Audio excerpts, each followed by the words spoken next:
Une société de méchants. C'est l'objet d'un post de Richard Macon sur sa page Facebook. La suite, dans un instant. Abonnez-vous en activant la cloche de notification pour recevoir la primeur de nos futures publications.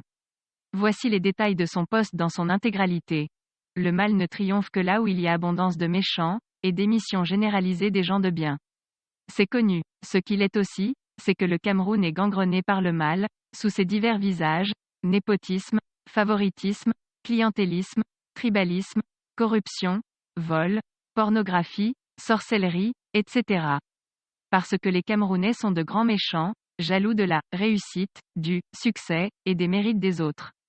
La preuve, il n'y a qu'à voir l'acharnement avec lequel nous nous employons à détruire la réputation difficilement construite par nos frères, saboter les œuvres patiemment bâties par nos sœurs. Nous sommes un peuple de mécréants et de jaloux. Et la jalousie, rappelons-le, est l'expression la plus courante de la sorcellerie. Notre société a horreur de gens brillants, des porteurs de lumière, des gens de distinction qui rayonnent dans leur domaine professionnel ou dans leurs activités. Qui plus est, lorsque ces personnes ne se laissent pas castrer politiquement, et décident de garder un minimum de liberté de parole critique. Une chasse à l'homme est immédiatement engagée. Regardez les humiliations subies par les Jean-Marc Ella, Fabien Ebousi-Boulaga, Manu Dibango que nous célébrons aujourd'hui.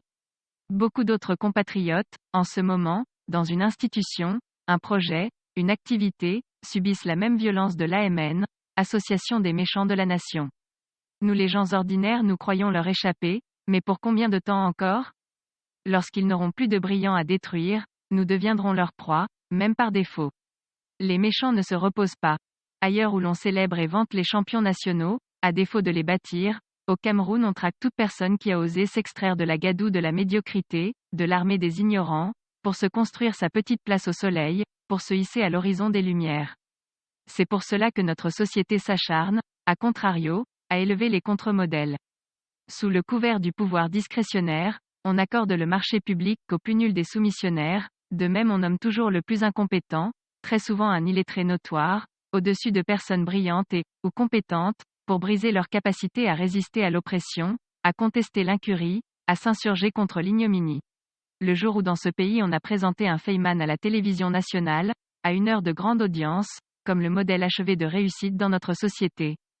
Parce qu'il avait réussi l'exploit d'extorquer de l'argent à des hommes d'affaires saoudiens et loué un jet privé, ce jour-là on n'a pas seulement pendu la méritocratie haut et court, mais l'on a aussi voué l'école, le travail acharné, la compétence et l'effort aux gémonies. Le favoritisme, le tribalisme, le népotisme et les autres formes de sectarisme ne sont que des figures de notre méchanceté. Un pays qui stagne dans la pauvreté est d'abord un pays de sorciers. Et aucune émergence, aucun développement, n'est possible dans ces conditions, où nul n'a le droit de s'échapper de la caverne, de sortir de la grande nuit, d'avant la vie. Le développement n'est possible qu'avec une culture de progrès et de l'excellence, une promotion de la compétence et du mérite. Toutes choses qui sont contraires à la jalousie, à la méchanceté et à la sorcellerie qui s'accommodent mal de la lumière. C'est d'ailleurs pourquoi les villages de sorciers sont toujours pauvres, sales et obscurs, comme de nombreux quartiers de notre pays. Nous avons urgemment besoin d'un exorcisme collectif. Mais déjà, à ton niveau, si le succès ou le mérite de ton frère t'enlève le sommeil, il est temps pour toi de demander de l'aide.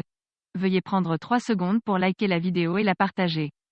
N'oubliez pas de vous abonner à la chaîne YouTube, Boudman, sur le site www.camertv.info.